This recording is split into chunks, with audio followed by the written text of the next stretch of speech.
அப்படி படிக்காத ஒரு காமராசரே வந்து எது முக்கியம் அப்படின்னாருன்னா எஜுகேஷன் தான் முக்கியம்னு சொல்லிட்டு தான் 5 கிலோமீட்டருக்கு ஒரு பள்ளி என்ன பண்ணியிருக்காங்க.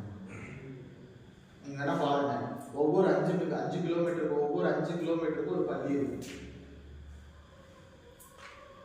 ஓகேயா?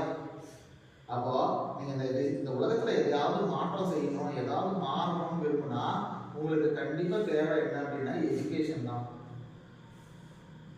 அம்பேத்கர் ஆனாலும் சரி, அவருக்கு என்ன தேவைப்பட்டுச்சு? எஜுகேஷன். காமராசர் ஆனாலும் அவருக்கு என்ன தேவைப்பட்டது? அவர் படிக்கல, ஆனா இந்த நாட்டை மாத்துறதுக்கு அவருக்கு என்ன தேவைப்பட்டுச்சு? எஜுகேஷன். அதுக்காக கல்வி நிலையங்களை என்ன பண்ணாரு? கொண்டு வந்தாரு. நிறைய கல்வி நிலையங்களை வந்து உருவாக்குனாரு.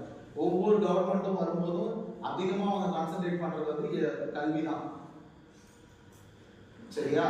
இன்னைக்கு உங்களுக்கு வந்து போர் அடிக்கிற விஷயம் எல்லாமே என்ன ஆகும், கேர்லெஸ்ஸா இருக்கிற விஷயம்